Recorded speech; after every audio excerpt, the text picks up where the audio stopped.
My name is Erica, and I am the Client Relations and Business Development Manager at Giving Tree Surrogacy. And I am here to consult with intended parents and educate them on the process of surrogacy and our role in assisting along the way.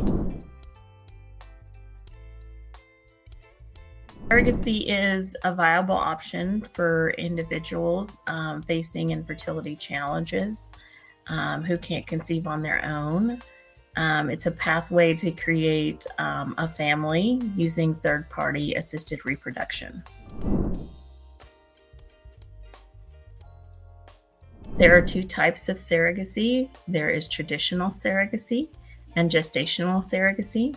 At Giving Tree Surrogacy Agency, we handle gestational surrogacy, where individuals are not genetically related to the child. The child and the embryos are created through IVF. In traditional surrogacy, the surrogate is related to the child, and the sperm is provided via sperm donor or by the intended father.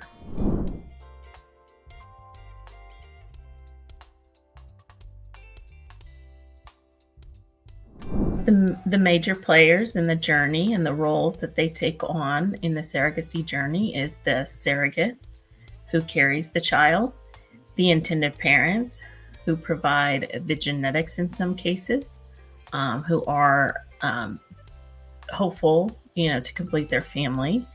And sometimes there is a donor involved, whether it be a sperm donor or an egg donor.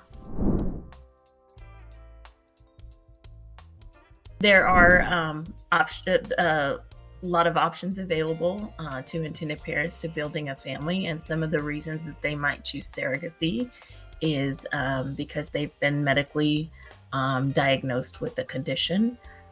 Sometimes unspecified infertility issues cause individuals to seek out surrogacy. Individuals who cannot conceive on their own or carry a child, it is also a great option for them as well.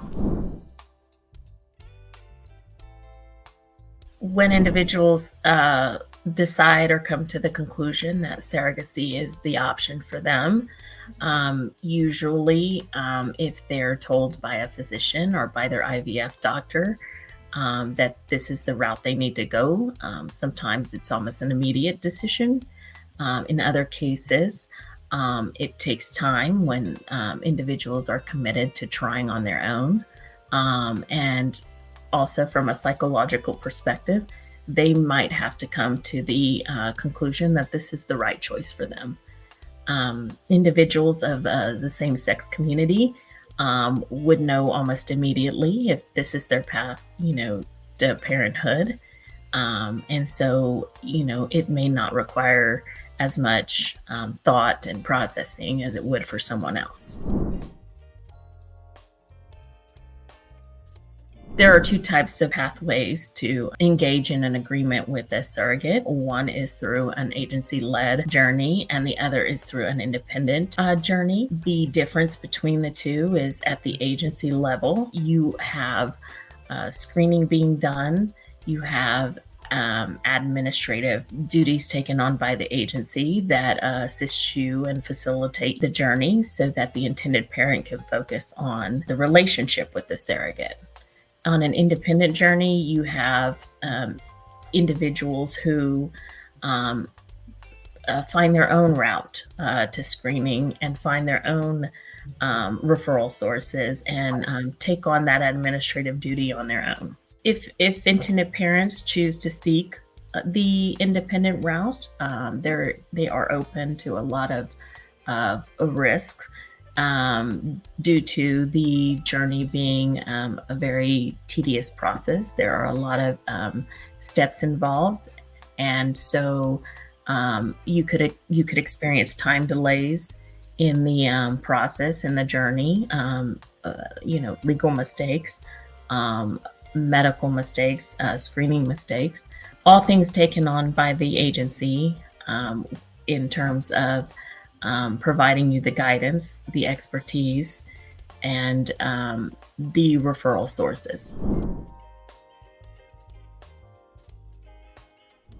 There is a process that we follow, and it is initially onboarding and educating not only the intended parents, but the surrogates, and making sure that they are willing and able and psychologically ready to take on the journey. Once we've consulted, we move both parties onto a matching process, a ready to match process. And throughout that process, we're looking at major things like what the intended parents clinic requires, what the intended parents' preferences are, and what the surrogate's preferences are. So we provide a customized matching service. Once the match has been made and is successful and is ready to proceed, we move on to the medical clearance portion, and that is where the surrogate physically goes to the IVF clinic to be reviewed by the intended parent's physician, and making sure that she is medically able to proceed with surrogacy. Once the medical clearance has happened, we move into legal, and then and throughout the legal process, contracts are created and reviewed by both parties. And after the legal process is when the surrogate gets ready for the embryo transfer.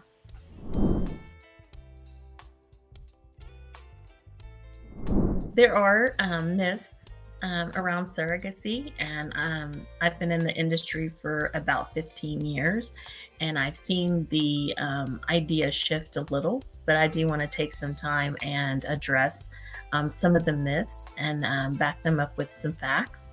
One myth might be is that the surrogates become too attached to the baby and might decide to keep the child. The fact is there are legal agreements in place that protect the intended parents and ensure that the surrogate is fully committed to releasing the child to the intended parents. In fact, in all cases, the hospital where the surrogate delivers, the legal agreement in place, and in some cases, intended parents can go directly on the birth certificate. Another myth is surrogacy is only for the rich or the wealthy. There are financial lending options out there, such as loans and grants. So, Giving Tree actually partners with Egg Fund, which is a platform that is available to intended parents for an unsecured loan. Another myth are legal complications are common. The surrogacy laws in the states that we have surrogates available in have strong protection against this issue, and so all parties involved are protected. Another myth is that legal complications are common.